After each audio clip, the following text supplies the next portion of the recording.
wabarakatuh. Pernah nggak sih kalian mengikuti sebuah kelas atau presentasi, kemudian kalian merasa sudah memperhatikan dari awal sampai akhir, namun ketika diminta untuk membuat kesimpulan, justru kalian bingung harus jawab apa?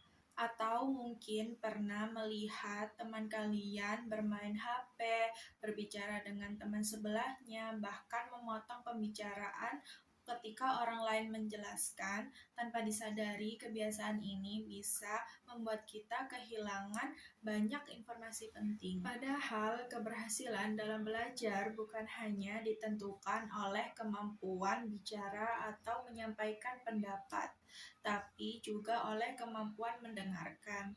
Namun sayangnya, kemampuan ini sering dianggap sepele, padahal ini menjadi kunci agar komunikasi tetap berjalan dengan efektif.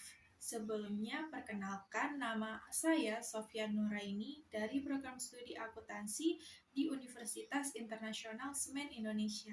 Pada video kali ini, saya akan bahas mengenai bagaimana cara menjadi pendengar yang baik dalam kelas maupun saat presentasi. Sebelum membahas caranya, perlu diketahui terlebih dahulu bahwa pendengar yang baik bukan berarti hanya diam dan mendengarkan.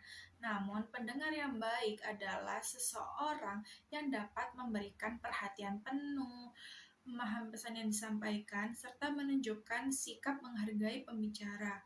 Dengan begitu, pesan yang disampaikan dapat diterima dengan lebih jelas, risiko kesalahpahaman dapat dikurangi, serta proses komunikasi dapat berjalan dengan efektif. Lalu, bagaimana cara menjadi pendengar yang baik? Cara yang pertama adalah memberikan perhatian kepada pembicara. Usahakan ketika dosen atau teman kalian menjelaskan, cobalah benar-benar fokus pada apa yang disampaikan. Hindari kebiasaan bermain HP, berbicara dengan teman sebelahnya, bahkan melakukan aktivitas yang membuat konsentrasi terpecah. Semakin kita fokus, semakin mudah kita memahami isi materinya. Cara yang kedua adalah menunjukkan sikap menghargai pembicara, yaitu bisa dengan menjawab kontak mata, duduk dengan baik dan sopan, tidak memotong pembicaraan, serta memberikan respon sederhana seperti mengangguk ketika memahami penjelasan. Cara yang ketiga adalah mencatat poin-poin penting, yaitu cukup mencatat ide utama, istilah penting, atau informasi yang dianggap perlu. Cara yang keempat adalah mendengarkan hingga selesai. Sebagai pendengar, kita perlu memberikan kesempatan kepada pembicara untuk menjelaskan seluruh materinya hingga selesai. Dengan begitu, kita dapat menerima pemahaman yang lebih utuh. Cara yang kelima adalah bertanya ketika ada materi yang belum dipahami. Jangan takut atau malu untuk bertanya, karena bertanya merupakan bagian dari proses belajar.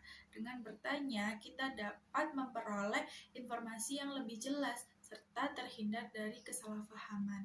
Terakhir adalah menghargai perbedaan pendapat. Dalam proses belajar, tidak semua orang memiliki sudut pandang yang sama. Oleh karena itu, biasakan diri untuk menghargai perbedaan pendapat dengan pikiran terbuka.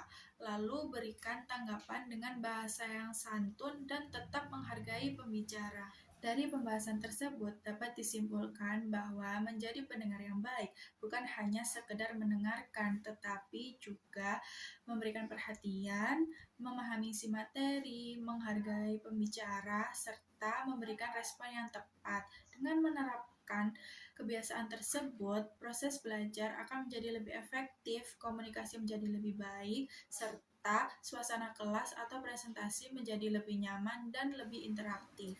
Sekian yang dapat saya sampaikan. Terima kasih atas perhatiannya. Wassalamualaikum warahmatullahi wabarakatuh.